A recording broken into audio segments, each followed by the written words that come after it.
Shalom untuk kita semua. Perkenalkan, nama lengkap saya Paulus Kulabora, kelas B reguler sore semester 7. Di sini saya akan membahas mengenai review buku yang kelima dengan mata kuliah Perencanaan dan Kebijakan Sosial dengan tema Ilmu Sosial dan Kebijakan Keamanan Nasional. Yang pertama, ilmu sosial dan kebijakan keamanan nasional. Banyak komentator kontemporer telah mengamati bahwa ada kesenjangan yang secara akurat dapat digambarkan sebagai kerenggangan antara ilmuwan sosial, akademik, dan membuat kebijakan, terutama mereka yang bertanggung jawab atas kebijakan keamanan nasional. Memang beberapa ulama telah menegaskan bahwa kesenjangan antara kedua dunia semakin lebar. Akibatnya, ada seruan agar ilmuwan sosial lebih terlibat dengan komunitas kebijakan dengan melakukan penelitian aplikasi praktis yang lebih besar. Pidato kepresidenan Robert Putnam pada tahun 2002 yang mendesak para ilmuwan politik untuk memiliki kehadiran publik yang lebih besar hanyalah salah satu contoh dari seruan tersebut. Masalah mengenai perpecahan akademis kebijakan ini tentu saja merupakan bagian dari pertanyaan yang lebih besar mengenai sifat hubungan antara pengetahuan dan kekuasaan, teori dan praktik, serta ide dan tindakan. Meskipun ada logika yang menarik untuk mendorong upaya menjembatani kesenjangan ini, kita perlu mengenali sifat problematis dari melakukannya. Kami mungkin paling baik mencapai ini dengan memeriksa kemunculan hubungan simbiosis yang tumbuh antara pembuat kebijakan dan ilmuwan sosial di hari-hari awal Perang Dingin, dan menelusuri dampak dari hubungan ini. Memang bahkan ketika hubungan simbiosis itu ditempa, hal itu menimbulkan kontroversi yang mengarah ke dengar pendapat Kongres seperti yang diadakan setelah kejatuhan diplomatik yang terkait dengan proyek Camelot. Namun karena berbagai alasan, termasuk perubahan lingkungan strategis setelah Perang Dunia II, pengaruh ilmuwan sosial terhadap kebijakan keamanan nasional tumbuh, dan awal Perang Dingin telah dicirikan sebagai masa kejayaan pengaruh tersebut. Yang kedua, ilmu sosial dan nasional. Sifat problematis dari hubungan erat antara ilmu sosial dan pembuat kebijakan ditunjukkan dengan baik melalui pemeriksaan dua kerangka ilmu sosial yang kemudian tercermin dalam kebijakan keamanan nasional di era itu. Dua kerangka konseptual yang akan dibahas secara rinci pada bab-bab selanjutnya adalah teori pencegahan pemaksaan dan teori modernisasi. Penggabungan kedua kerangka kerja ini dalam kebijakan menawarkan kisah peringatan tentang potensi bahaya yang diambil langsung dari ilmuwan sosial, ilmu politik, dengan praktik medis abad pertengahan, dan mengajukan pertanyaan apakah penggunaannya dalam kebijakan mungkin lebih merugikan daripada menguntungkan. Namun terlepas dari keraguan tentang nilai ilmu sosial untuk kebijakan, mereka memainkan peran konseptual yang penting yang membentuk peran selama tahap awal Perang Dingin sebelum menjelaskan proses dan faktor yang memungkinkan ilmu-ilmu sosial memainkan peran seperti itu. Kita harus mempelajari beberapa sejarah disiplin ilmu sebelumnya yang membantu menetapkan kondisi untuk kemunculannya pada tahun 1950-an dan 1960-an. Titik awal sejarah ini mengakui bahwa relatif terhadap ilmu-ilmu alam, ilmu-ilmu sosial merupakan disiplin ilmu yang cukup mudah karena kemunculannya memerlukan suatu pelepasan yang hanya mungkin terjadi ketika otoritas gerejawi dan kepercayaan tradisional yang mendukungnya telah melemah.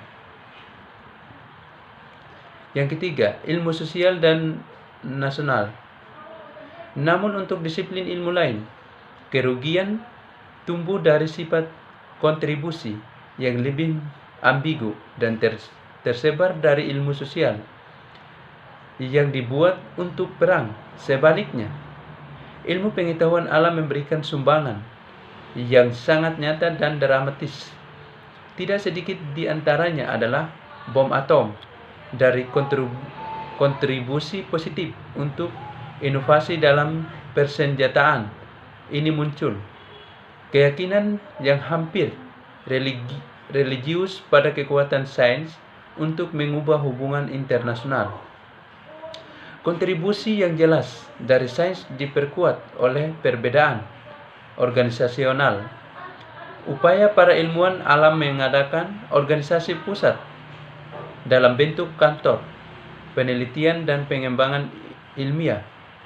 Penerus Dewan Riset Nasional Presiden Wilson yang meningkatkan kemampuan mereka untuk mengejar tujuan profesional. Mereka telah perang dan yang kelebihannya akan dijelaskan di bab selanjutnya. Tidak ada perbedaan antara ilmu alam dan ilmu sosial yang lebih terlihat daripada dalam perdebatan tentang pembentukan organisasi ilmu nasional dapat melaksanakan pekerjaan OSRD setelah perang. Terlebih lagi, perdebatan tentang yayasan sains ini menjelaskan mengapa ilmuwan sosial yang sudah cenderung ke arah sains melakukan upaya yang lebih terpadu untuk menempatkan disiplin mereka di atas landasan ilmiah yang lebih aman. Oleh karena itu, kerangka ilmuwan sosial yang dimasukkan ke dalam keamanan nasional pada awal perang dingin merupakan hasil dari faktor penawaran dan permintaan. Dari sudut pandang pasokan, pengalaman para sarjana selama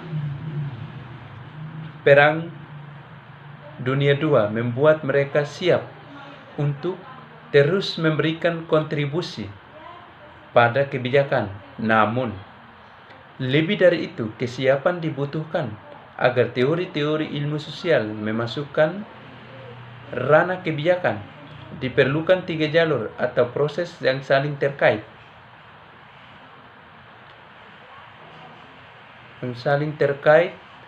Jalur pertama terjadi agak pasif dan melibatkan difusi konseptual ilmu sosial untuk memberikan kerangka intelektual untuk menganalisis masalah.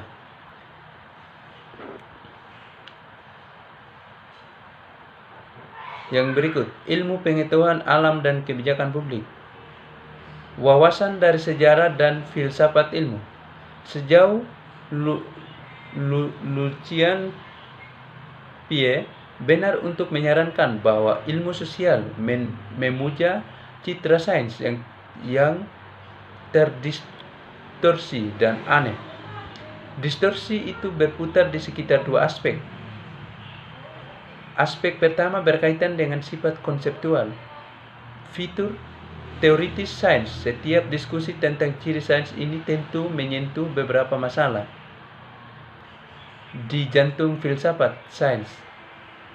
Isu-isu ini menjadi jelas dan masuk ke dalam debat publik dengan penerbitan Thomas Kuhn. Kebingungan konseptual mengenai sifat dasar sains berkisar pada 3 masalah yang saling terkait. Sejauh mana perkembangan gagasan ilmiah bersifat kumulatif, sejauh mana gagasan tersebut bersifat objektif, yang pada gilirannya berkaitan dengan sejauh mana gagasan ilmiah dapat atau dapat dipisahkan dari norma dan konteks sosial dan kelembagaan yang lebih luas. Selanjutnya, Kuhn menjauhkan diri dari pernyataan sebelumnya. Dalam catatan tambahan di edisi kedua, dia menyangkal tuduhan bahwa analisisnya menjadikan sains sebagai upaya subjektif irasional. Kuhn lebih lanjut menguraikan pembelaannya dalam sebuah esai yang diterbitkan pada tahun 1977. Dalam esai itu, dia mencatat bahwa dia telah menegaskan kriteria terbaik yang digunakan para ilmuwan untuk memilih antara paradigma adalah penilaian kolektif dan para ilmuwan terlatih yang muncul dari proses tinjauan sejawat. Namun demikian, Kuhn mengakui bahwa pilihan yang berbeda yang dibuat sesuai dengan kriteria bersama pada akhirnya dapat bergantung pada individu faktor istimewa yang terkait dengan kepribadian dan biografi individu. Sekian dan terima kasih. Tuhan memberkati kita semua.